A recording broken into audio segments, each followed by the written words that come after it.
जोर से मेरे तालियों के साथ बोलेंगे नबी की मक्के की एक बार खड़का दो हालेलुया की आवाज में इस जोर से बोलेंगे एक साथ हालेलुया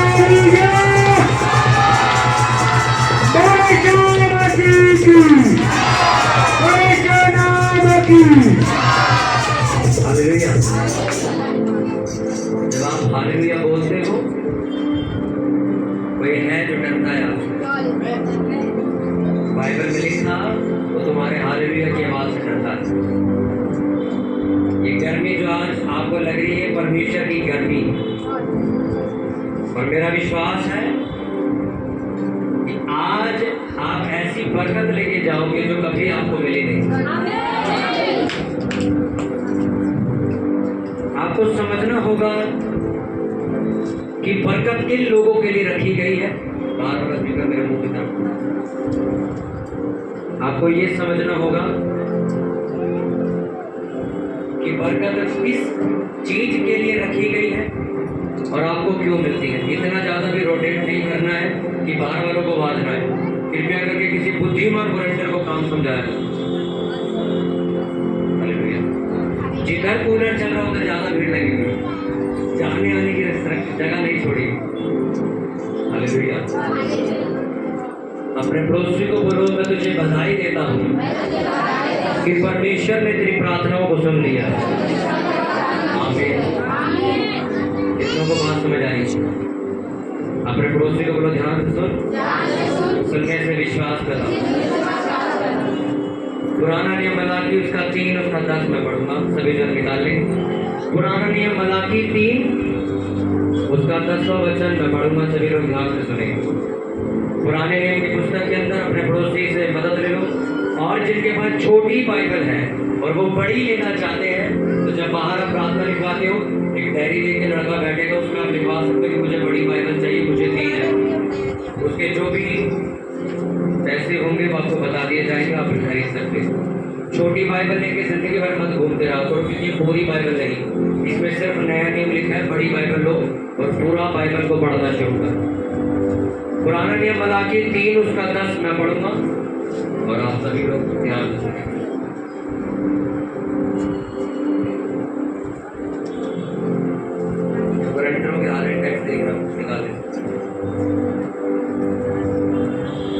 पुराने नियम की आखिरी किताब है, फिर नया नियम शुरू हो जाता। इतनी बाइबल पढ़ोगे तो मैं ये भी मालूम है कौन सा अध्याय कहाँ लिखा हुआ। अभी मैं बोल दूं पहला कुरान निकालो तो लोग पुराने नियम में ढूंढने लग जाए। आपको एक ही मालूम कुरानियों की कलीसिया कब स्थापित की थी। इसलिए परमेश्वर ने कहा मेरी प्रजा ज्ञान ना होने की वजह से नाश हो रही है। मलाकी 3 उसका 10 मैं पढ़ूंगा और आप सभी लोग ध्यान सुनेंगे। हल्का सा बैकग्राउंड दिखाऊं। सारे दशवंश भंडार में ले आओ कि मेरे भवन में भोजन वस्तु रहे, और सेनों के यहोवा ये कहते कि ऐसा करके मुझे परखो कि मैं आकाश के दरख्त तुम्हारे लिए खोलकर तुम्हारे ऊपर अपरंपार आशीष की वर्षा करता हूँ कि नहीं। मेरा माइक मत छेड़े, ये शैतानी का हंगामा। शैतान तुम्हारे कान में बोलता है कि प्रचार शुरू हो गया, माइक छेड़। सारे दशवंश भंडार में ले आओ कि मेरे भवन में भोजन वस्तु रहे, और सेनाओं के यहोवा ये कहते हैं कि ऐसा करके मुझे परखो कि मैं आकाश के झरखे तुम्हारे लिए खोलकर तुम्हारे ऊपर अपरंपार आशीष की वर्षा करता हूँ कि नहीं। मैं तुम्हारे लिए नाश करने वालों को ऐसा धुड़कूंगा कि मैं तुम्हारी भूमि की उपज नष्ट ना करेगा, और तुम्हारी दाखलताओं के फल कच्चे नहीं गिरेंगे। सेनाओं के यहोवा का यही वचन है। तब सारी जातियां तुमको धन्य कहेंगी, क्योंकि तुम्हारा देश मनोहर देश होगा। सेनाओं के यहोवा का यही वचन। यहोवा ये कहता है तुमने मेरे विरुद्ध ठिठाई की बातें कही हैं, परंतु तुम पूछते हो हमने तेरे विरुद्ध क्या कहा है। तुमने कहा है परमेश्वर की सेवा करना व्यर्थ है, हमने जो उसके बताए हुए कामों को पूरा किया, और सेनाओं के यहोवा के डर के बारे में उसके शोक का पहनावा पहने हुए चले गए, इससे क्या लाभ होगा। सब बोलो आगे। मैं एक वचन और पढ़ूंगा उत्पत्ति की पुस्तक से। अभी अभी परमेश्वर ने मेरे को याद दिलाया, वो पढ़ना बहुत जरूरी है और आप उसको पढ़ोगे।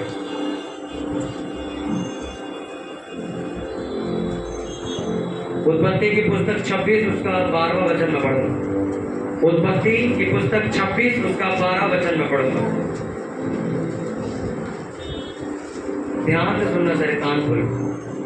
फिर इसहाक ने उस देश में जोता बोया और उसी वर्ष में 100 गुना फल पाया और यहोवा ने उसको आशीष दी और वह बढ़ा और उसकी उन्नति होती चली गई, यहाँ तक कि वह अति महान पुरुष हो गया।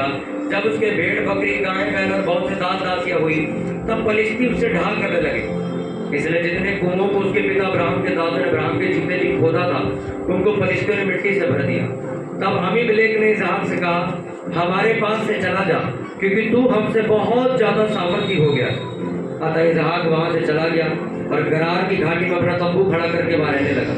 तब जो कुएं उसके पिता अब्राहम के दिनों में खोदे गए थे और अब्राहम के मरने के बाद पलिश्तियों ने भर दिए थे, उनको इसहाक ने फिर से खुदवाया और उनके वे ही नाम रखे जो उसके पिता ने रखे थे। फिर इसहाक के दासों को घाटी में खोदते खोदते बहते जल का एक सोता मिला। तब गरार के चरवाहों ने इसहाक के चरवाहों ने झगड़ा किया और कहा, ये जल हमारा। इसलिए उसने उस कुएं का नाम ऐसे ही रखा क्योंकि उससे झगड़े थे। फिर उन्होंने दूसरा कुआं खोदा और उन्होंने उसके लिए भी झगड़ा किया, इसलिए उसने नाम सिदरा रखा। तब उसने वहां से निकलकर एक और कुआं खुदवाया और उसके लिए उन्होंने झगड़ा ना किया, इसलिए उसने उसका नाम ये कहकर रहोबोत रखा, अब तो यहोवा ने हमारे लिए बहुत स्थान दिया है और हम इस देश में फूले फले। वहां से वह बेर्शेबा को गया और उसी दिन यहोवा ने रात को उसे दर्शन देकर कहा, मैं तेरे पिता अब्राहम का परमेश्वर हूँ, मत डर, क्योंकि मैं तेरे साथ हूँ और अपने दास अब्राहम के कारण तुझे आशीष दूंगा और तेरा वंश बढ़ेगा। तब उसने वहाँ एक वेदी बनाई और यहोवा से प्रार्थना की और अपना तंबू वहीं खड़ा किया और वहाँ इसहाक के दासों ने कुआं खोदा। सब बोलो आमीन। अपनी बाइबल को बंद कर दो और अपने पड़ोसी को ध्यान से बोलो सुनने के लिए।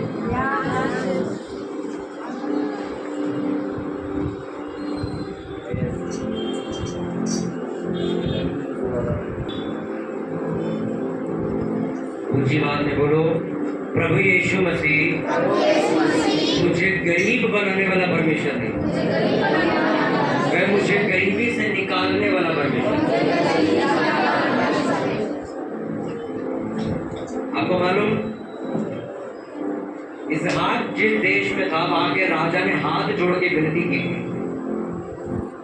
कि हमारे देश से चला जा, क्योंकि तू हमसे भी ज्यादा क्या हो गया है, सामर्थी हो गया, ताकतवर आदमी हो गया, धनवान आदमी हो गया। आपको मालूम ये बात कौन कह रहा? उस देश का राजा बोल रहा था। एक राजा एक नॉर्मल से आदमी को जाके क्या कहता है मालूम?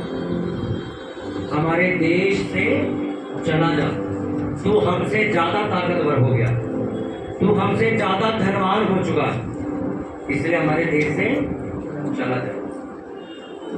आप हिसाब लगा सकते हैं इस बात का कि एक राजा आपको आके बोले, यानी कि देश का मुख्यमंत्री आपको आके बोले, भाई साहब दिल्ली छोड़ दीजिए, हमसे ज्यादा पैसा तो आपके पास है, हमसे ज्यादा प्रॉपर्टी आपके पास है, हमसे ज्यादा लोग आपके पास है, आप किसी और जगह पे शिफ्ट हो जाओ, हम दोनों एक जगह नहीं रह सकते। आप सोच सकते हो कितना पावरफुल बन चुका था। एक राजा आके एक आम इंसान को क्या कहता है कि तुम मुझसे ज्यादा ताकतवर हो गया है, इस देश से चला दो। बाइबल ऐसा बताती है, तुम लोग बात खड़े क्यों? बाइबल ऐसा बताती है, इसहाक ने उसी देश के अंदर जोता बोया और बाइबल में लिखा उसका 100 गुना फल उसे मिला और यहोवा ने उसे आशीष दी। उसके बाद उसको इतना धन मिला, भेड़ बकरियां, जानवर, पालतू जानवर, जमीन जायदाद, लोग, दास दासियां, इतने ज्यादा उसको बढ़ते चले गए कि बाइबल ऐसा बताती है कि राजा को ये कहने पर मजबूर कर दिया गया कि राजा कहता है कि तू हमसे ज्यादा ताकतवर हो गया, भाई साहब आप यहाँ से चले जाओ। आगे सुनो, उसके बाद बाइबल में लिखा, परमेश्वर ने उसको ये बोला, वचन में लिखा कि वो आशीषित होता गया, बढ़ता गया, फलवंत होता गया। उसके बाद तीसरी बार फिर परमेश्वर से क्या बोलता है, मैं तुझे अभी और बढ़ाऊंगा। इमेजिन करो, पहले स्तर पे वो आदमी कहता है कि इसको 100 गुना फल मिल चुका है, दूसरे स्तर पे आके राजा भी उससे छोटा लग रहा है, इतना उसके पास धन आ चुका है, तीसरे स्तर पे आके परमेश्वर कह रहा है अभी मैं तुझे और बढ़ाऊंगा। आपको क्या लग रहा है कि परमेश्वर सारी दुनिया की बरकत उसे अकेले को दे रहा था क्या? पहला वचन पढ़ो, ऐसा क्यों हुआ? मैं रिपीट करता हूं, सुनना। फिर इसहाक ने उस देश में जोता, बोया और उसी वर्ष में 100 गुना फल पाया, और परमेश्वर ने, यहोवा ने उसको आशीष दी। क्या किया उसने उस गांव में? जोतना। आपको मालूम है खेत में कहते ना, वो पहले बीज डालने से पहले उसमें खदेड़ा जाता है, फिर एक करके उसमें बीज लगाया जाता है। उसने कहा, उसने जोता, फिर बोया, उसके बाद उसको 100 गुना फल मिला और यहोवा ने उसको आशीष दी। दूसरे नंबर पे लिखा कि उसके बाद धन बढ़ता चला गया, पालतू जानवर बढ़ते चले गए, दास और दासियां बढ़ते चले गए, इतना ताकतवर हो गए कि राजा भी हार मान गया। कूलर का रुख बाहर कर दो अगर गर्मी ज्यादा है, अंदर पंखा चल रहा है। अब ध्यान से सुनना, तीसरी बारी में वो क्या कहता है? तीसरी बारी में वो कहता है कि अब मैं तुझे और आशीष दूंगा और आत्मा में बढ़ाऊंगा, जितना मैंने तेरे बाप को बढ़ाया अब्राहम को, उससे भी ज्यादा तेरे को बढ़ाऊंगा मैं। ऐसा क्या कर दिया था उसने? आपको मालूम उसने क्या किया था? फिर से अपने पड़ोसियों को, उसने जोता था, उसने बोया था, इसलिए उसे इतनी आशीष। मलाकी 3 उसका 10 मैंने पढ़ा, उसमें क्या लिखा मालूम? तो पढ़ के समझना। उसने कहा कि अपने सारे दशमांश मेरे घर में लेके आओ, ऐसा करके तुम मुझे परखो कि मैं तुम्हारे ऊपर स्वर्ग के झरोखे खोलकर आशीष की वर्षा करता हूं कि नहीं। अगर तुम अपनी कमाई का 10वां हिस्सा मेरे भवन में लेके आओगे, मैं फिजूल खर्चियां तुम्हारे घर से खत्म कर दूंगा। भाई साहब, हमने इस बार 10,000 रुपए जमा कर लिए हैं, लड़के का एक्सीडेंट हो गया, 8,000 रुपए लग गए, फिर से बैंक खाली होगा, चलो अगले महीने जोड़ेंगे। अच्छा, अगले महीने हमने इस बार फिर से 10,000 रुपए जमा कर लिए, लड़की का हाथ टूट गया, फिर से 10,000 रुपए लग गए, चलो अब अगली बार फिर से जमा करेंगे, फिर से 10,000 रुपए जोड़ेंगे। इस बार पता नहीं क्या हुआ, घर में फ्रिज खराब हो गया 10,000 वाला। आपको नहीं समझ आ रहा, पर बाइबल के मुताबिक ये फिजूल खर्ची जो आपकी बरकत को चोरी कर रही, आपके घर में पैसा रुकने नहीं दे रही।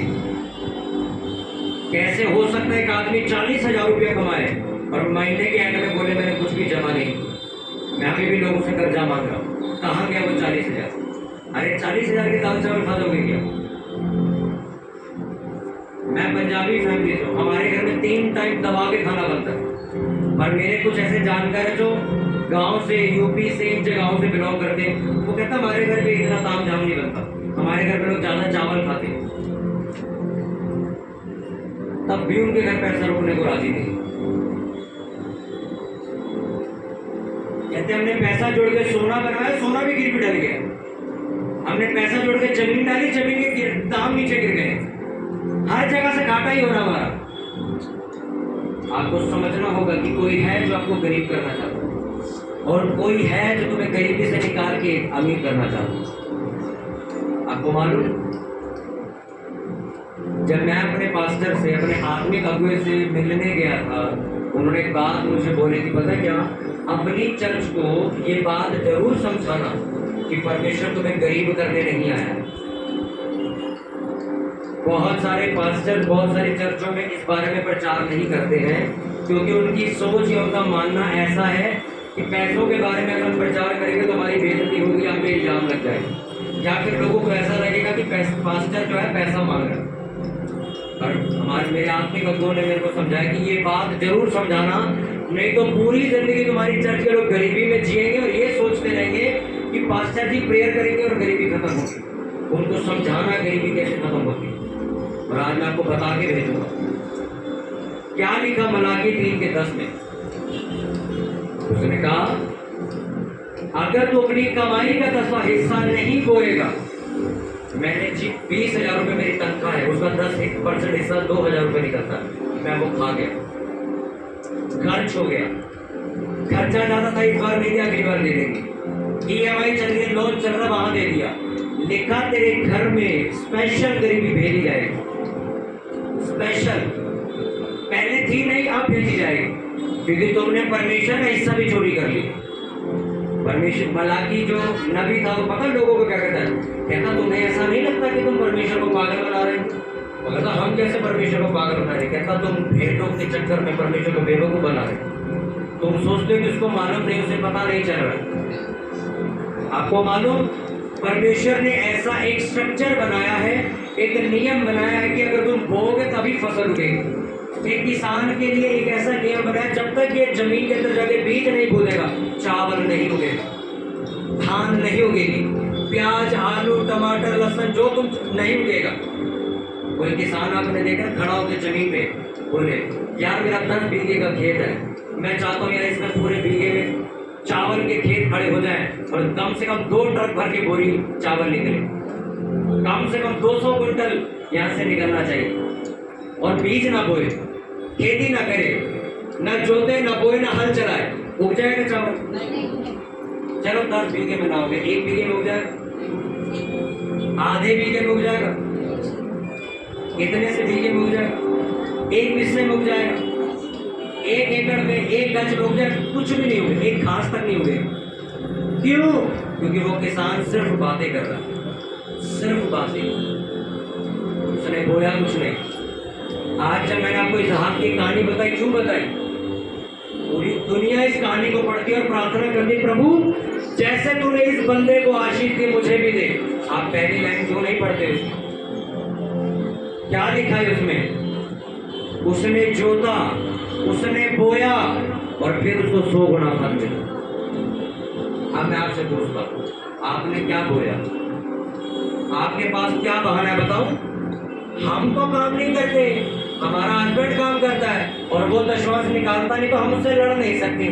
2000 की साड़ी के लिए लड़ सकते हो आप? मना कर दो मेरे को, एक की लेडीज जो नहीं लड़ती। कोई लेडीज मेरे को क्रिसमस आ रहा है, कोई बड़ी मिनट को सूट के पैसे चाहिए 2000 रुपये, आपको मिलते ही नहीं मिलते। अच्छा आपके घर में कोई अच्छा पकवान बनाना है, मांगते नहीं मांगते हस्बैंड से पैसे?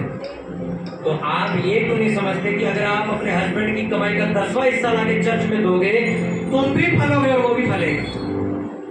और आप साड़ी के लिए लड़ाई कर सकते हो, आप बिरयानी बनाने के लिए पैसे मांग सकते हो 4000 रुपये, आप घूमने जाना है, आपको नई चप्पल चाहिए उसके लिए पैसे मांग सकते हो। दशवांश के लिए हम नहीं बोल सकते उसे, क्योंकि वचन के लिए हम आलसी हो जाते हैं।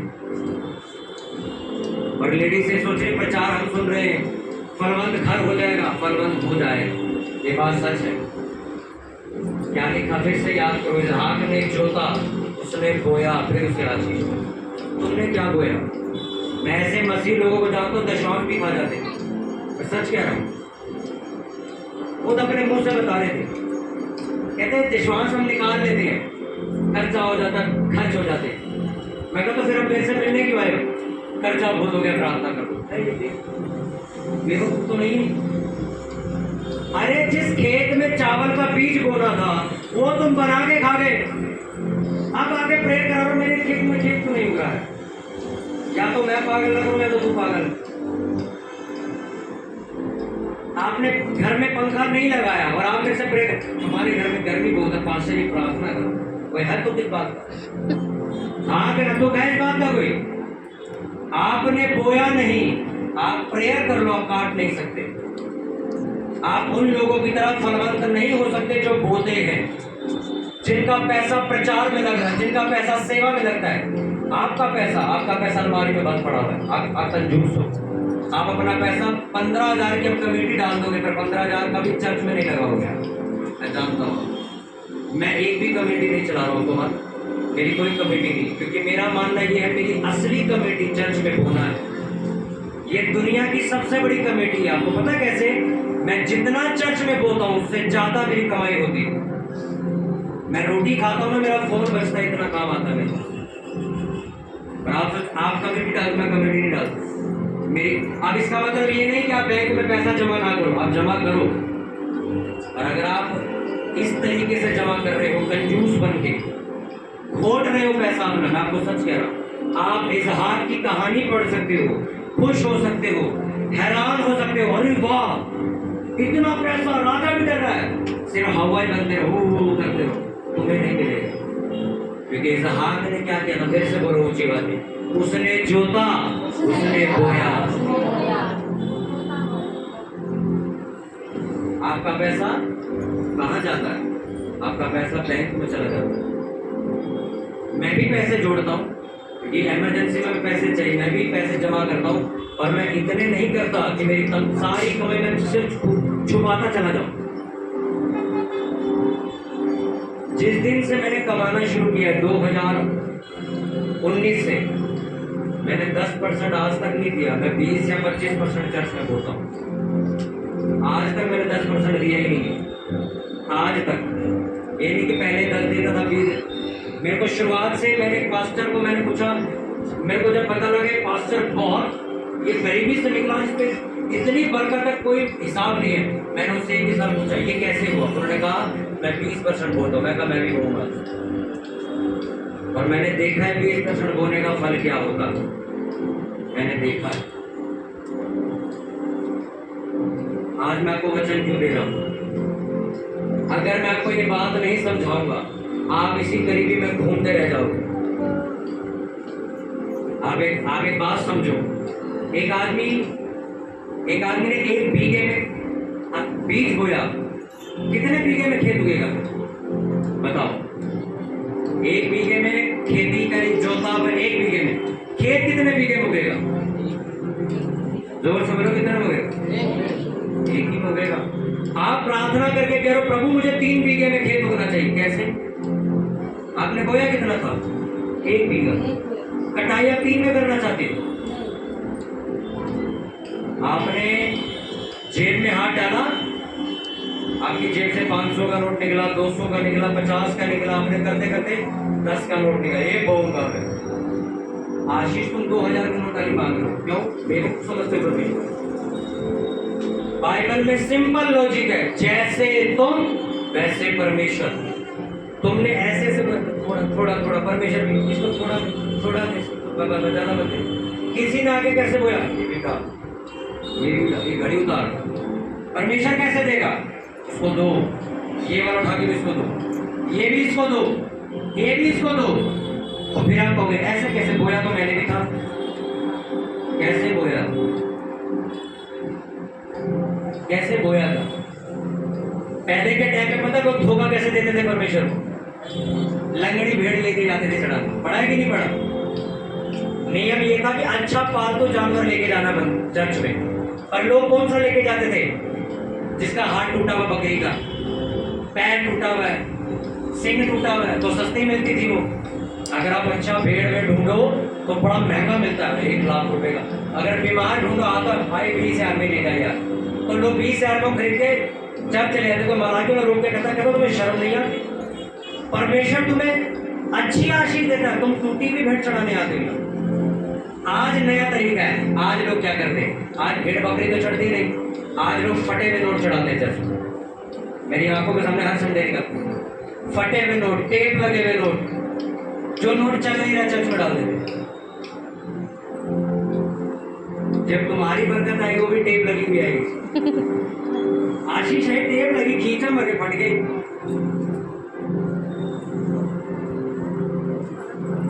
आज जो मैं आपको बता रहा हूं ना, आपको सच कह रहा हूं। अगर ये बात जो मैं 2018 में समझ गया था, आज आप समझ गए, आप कभी गरीबी का स्तर नहीं देखोगे, आप कभी कर्जा अपने घर में चलता नहीं देखोगे। आमीन। मुझे लगता है कि लोग चाहते हैं कि हम गरीबी में, इसलिए आमीन नहीं बोलते। गरीबी का स्तर आपको क्या लगता है प्रेयर से खत्म होगा? प्रेयर तो बड़ी आखिरी का काम है। आपको पता प्रेयर कब का काम है? किसान उठा, गया, मेहनत करी, पूरा हल चलाया, पसीना बहाया, बीज बोया, पानी डाला। अब जब रात को आके मैं खाट बिछा के बैठ गया, प्रार्थना करा प्रभु मेरे खेत पे अनुग्रह। प्रेयर आखिरी का काम। ये जो पहले का काम है ये कौन करे? सेवा करना, अपने पैसों को बो के परमेश्वर का आदर करना। अरे आपको पता बाइबल में लेवे व्यवस्था के अंदर लिखा हर चीज का दशवांश देना है। राशन का, पालतू जानवर का, गाड़ी का, घोड़े का, कमाई का, सोने का हर चीज का दशमांश निकलता, आपको मालूम? और मशीन लोगों को मालूम, लोगों को लगता कमाई है बस इसका निकालना। मेरे को अगर कोई 500 रुपए ऐसे कहता है पास्टर जी आपको हम प्लेस करते, 500 रुपए का भी दशमांश निकालता। हमारे को सगन नहीं देते, सगन वाली कार्ड में 501 रुपए सगन। अगर कोई मेरे को दे देंगे तो 501 रुपए आपको हम सगन दे, उसका भी दशमांश 50 रुपए निकाल के डालता हूँ। हमने ये सीखा है, हमारे मास्टर ने सिखाया। हमारे घर में अगर 20 किलो आटा आया तो 2 किलो निकल के सब चर्च में थे। हर चीज का दशमांश हमारा चर्च में आता। अगर ये बात मैं आपको ना समझा कौन बताए?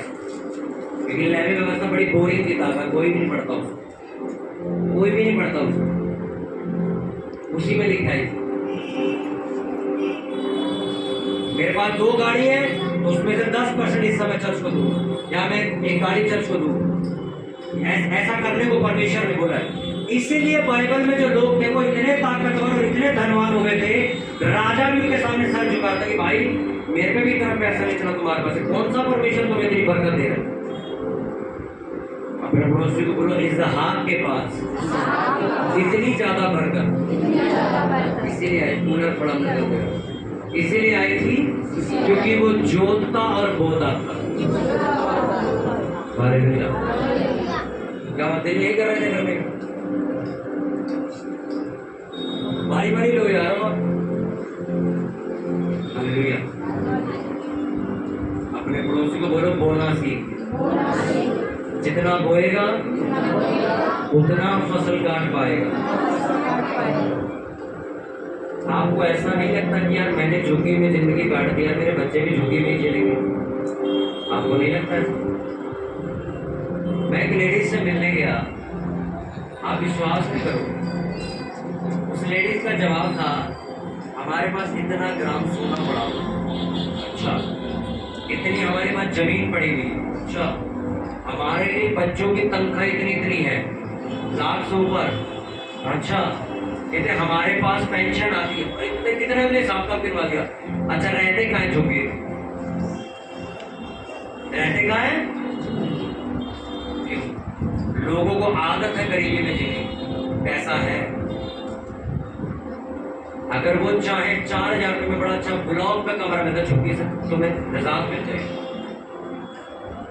आपको अच्छा लगता है मेरे मैं सुबह उठूं दरवाजा खोलूं नाली बह रही हो आगे? पता है ये सारी गलती कहाँ पे है?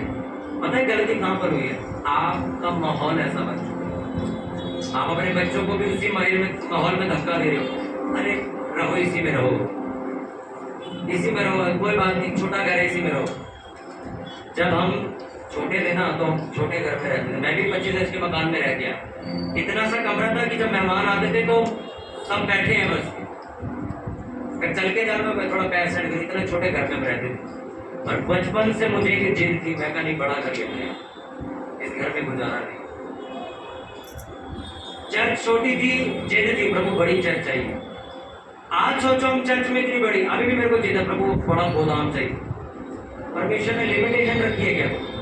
उसने कहा मांगेगा ही नहीं, मैं तुमको तू मांग रहा मैं दे रहा हूँ। जैसे पास्टर आके कहते आप इतना खर्चा कैसे मैनेज करते हो?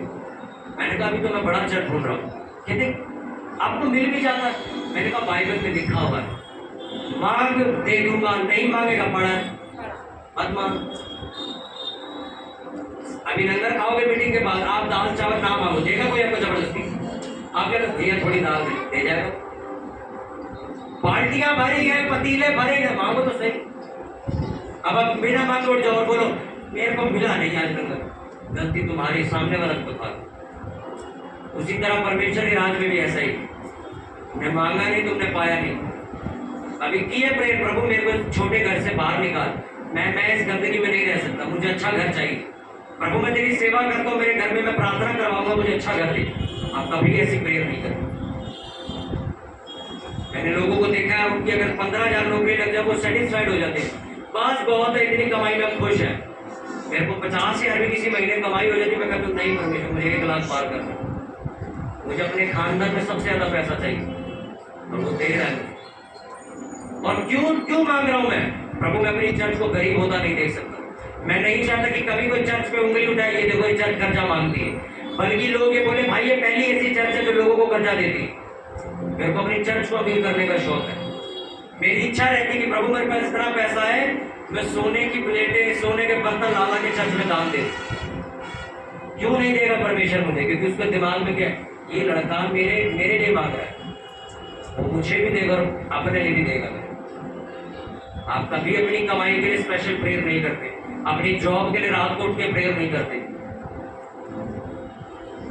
हालेलुया। आपको रात को बैठ के अपनी कमाई के लिए प्रेयर करनी चाहिए। आपको रात को बैठ के अपने काम के लिए, अपने बिजनेस के लिए प्रेयर करनी चाहिए। अपने हस्बैंड को, अपने बच्चों को बिठा के समझाना चाहिए कि आपको अपनी कमाई का 10वां हिस्सा देना जरूरी है। और आप अपने हस्बैंड को कभी नहीं समझाते, वो पूरी कमाई खर्च कर देता है। उसकी गलती का भुगतान आपको भी करना पड़ता है, क्योंकि गरीबी तो दोनों काटोगे आप। ये थोड़ी आपके पति में घाटा हो तो आप अमीर हो जाओगे। अपने हस्बैंड को समझाओ कि कुछ भी, अरे आप तो लेडीज हो, मैंने तो सुना आप कुछ भी करवा सकते हो।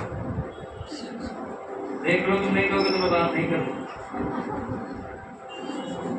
मैंने देखा बंदे भाई साहब नोटों की गड्डियां रखते थे। वाइफ ने बोला मेरे को चाहिए नहीं पायल ऐसी, मेरे को तो सोने वाली चाहिए। अगला वो 3 महीने पैसे जोड़ के दिला के दे। आप दशमांश के लिए नहीं समझा पा रहे हो। आपका लड़का काम करता है, देता दशमांश हो, आप नहीं देता। आपका बेटा आपकी आंखों के सामने गरीबी में जाएगा, आपकी गलती की वजह से। और कल को जब वो पूछेगा यार ऐसा मेरे साथ क्यों हुआ, परमेश्वर कहेगा तेरी मम्मी को ये बात मालूम थी कि कमाई का 10वां हिस्सा चर्च में बोना जरूरी है, तभी तुम फलवंत होगे। तेरी मम्मी ने तुझे कभी नहीं समझाया, इसलिए अब तुझे कर्जे का सामना करना पड़ रहा है। और माँ चर्च में आके कहती मेरे बेटे के लिए प्रे करो, वो कर्जा काट। मनुष्य अपनी गलती की वजह से परीक्षा में फंसता है। हालेलुया।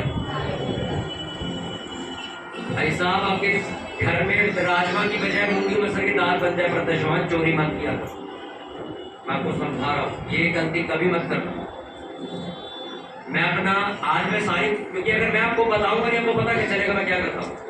मैं अपना 20% बोने के बाद अलग से भी बोलता प्रभु अब मैं तरपाल के भी पैसे दूंगा। मैं इस बार मंदिर अपनी तरफ से करूँ, मैं 25 लोग का कट्टा दूंगा अपनी तरफ से।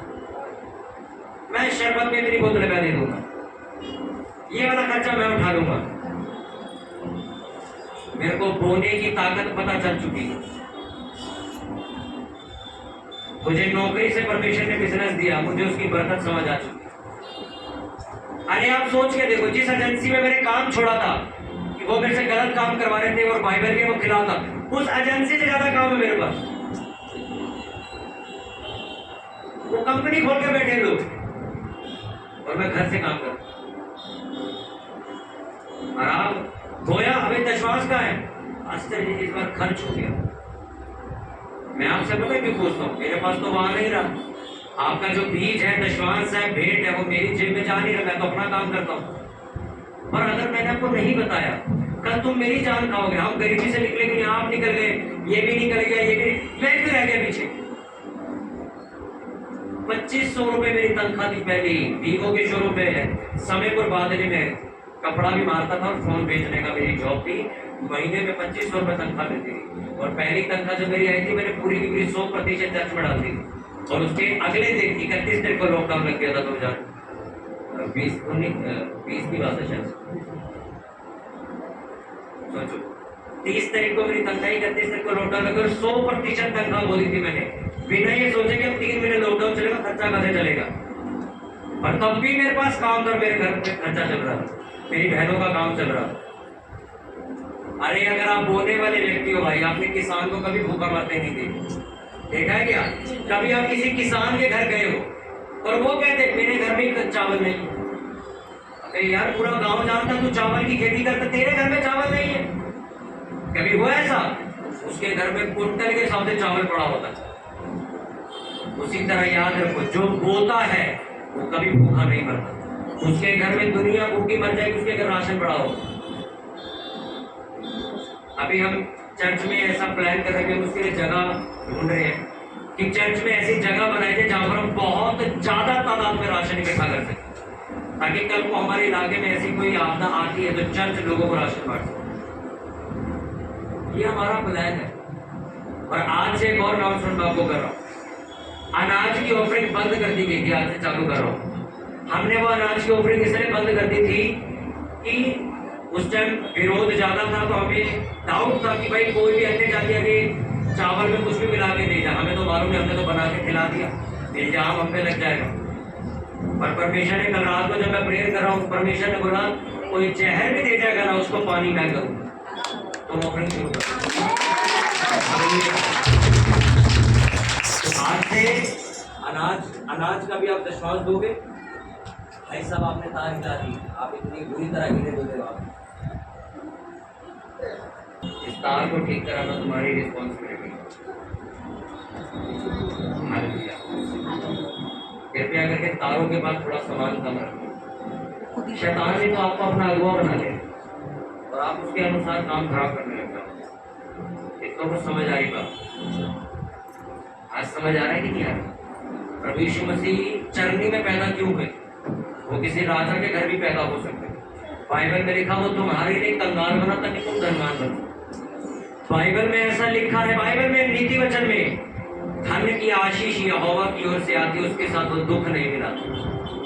वो ऐसा पैसा देगा, कर्जा नहीं होगा, दवाइयां नहीं होंगी, बीमारियां नहीं होंगी। आप कुर्सी पे बैठोगे, आपको मालूम होगा भाई जितना कमाया बैंक में पड़ा, चर्च में हो रहे हैं, सेवा चल रही है, पैसा भाई साहब अच्छी तरह लग रहा है। आप रोगे नहीं यार, 50 कमाया, 50 का 50 ही खर्च हो गया। क्या करोगे आज से? अपने पड़ोसी को बोलो मैं इतना बोऊंगा जितना आज तक किसी ने नहीं बोया। हालेलुया। सुलेमान ने परमेश्वर का मंदिर बनवाया था, मालूम कितने साल लगे? 7 साल लगे। पर जब परमेश्वर ने सुलेमान का महल बनवाया 13 साल लगे थे। इसका मतलब समझ आया कुछ? परमेश्वर का घर बनाने में 7 साल लगे, और जिसने बनाया जब उसकी बारी है तो परमेश्वर का 13 घर इतना बड़ा बना हुआ, 13 साल लगे बनाने में। परमेश्वर हमेशा आपको बढ़ा के आशीष वापस करता। आपने मैं आज आपसे पूछता हूँ, अपने आप से पूछा और मैं भी पूछता हूँ, क्या बोया मैंने इस बार? लोग इंतजार करते क्रिसमस आएगा तो हम 20,000 दान दे देंगे। बस क्रिसमस में रोटी खाते हो। मेरी कोशिश रहती मैं हर महीने बड़ा बीज हो, क्योंकि मुझे हर महीने बढ़ता, मुझे हर महीने फलवंत हो। आप अपने परिवार को आज से शिक्षा दोगे इस बारे में।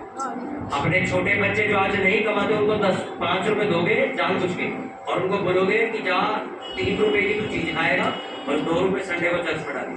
उसको आदत डालो अभी से। आप उसको 10 रुपए खर्ची दो और बोलो ये ले 5 रुपए तू खा ली और 5 रुपए चर्च में दान देना। उसको दिमाग में डल जाएगी। जब वो बड़ा होगा, शादी करेगा, वो अपने बच्चों को सिखाएगा। हालेलुया। अपने हस्बैंड को पकड़ो। पायल के लिए लड़ते हो ना, साड़ी के लिए भी लड़ते हो, सूट चप्पल के लिए भी लड़ते हो, लिपस्टिक के लिए भी लड़ते हो, हम दशवांश के लिए लड़ते हो। बाबूजी दशवांश हो जाएगा, नहीं तो तुम तंगड़े में भी जाएंगे तुम्हारे साथ, क्योंकि घर का मुखिया तुम हो। अगर तुम ही खेती में नहीं बोगे, खेत तक तुम्हारा होगा ना हमारा होगा। आपको बोना सिखाना है। अगर आप ऐसी किसी को बोना है, वो नहीं समझेगा उसको, जैसे मैंने आज आपको समझाया ऐसे आप उसको बैठ के समझाओ, या तो प्रचार यूट्यूब पे भी डल जाएगा उसको देखो। मैं जानता हूँ चर्च की टीम ने अभी तक 3 बार का सर्मन भी नहीं अपलोड किया, और मैं जानता हूँ संडे का जल्दी अपलोड करके आप तक पहुँचा देंगे। अपने हाथों को उठाओ सभी जन,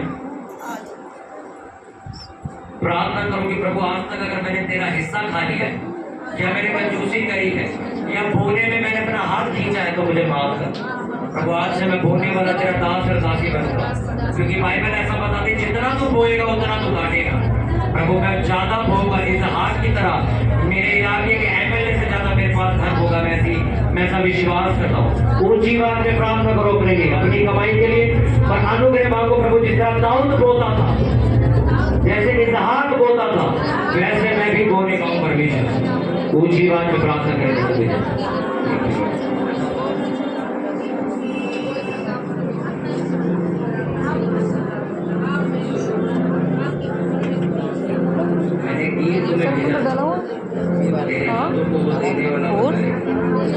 वो भी शायद तुमने नहीं देखा,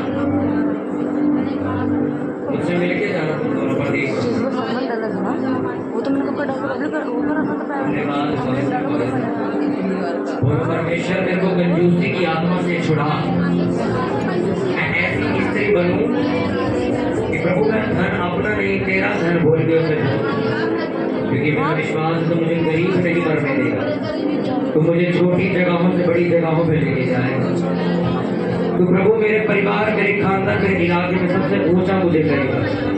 मेरे घर में किसी भली वस्तु की घटी नहीं होगी, मेरा खेत कभी बंजर नहीं होगा, मेरी कमाई कभी बंजर नहीं होगी। ऊंची बात में बोलो प्रभु मुझे बोने वाला बना, मैं अपना पैसा छुपाना बंद करूं और तेरे कामों के लिए बोलना शुरू करूं। ऊंची ऊंची बात में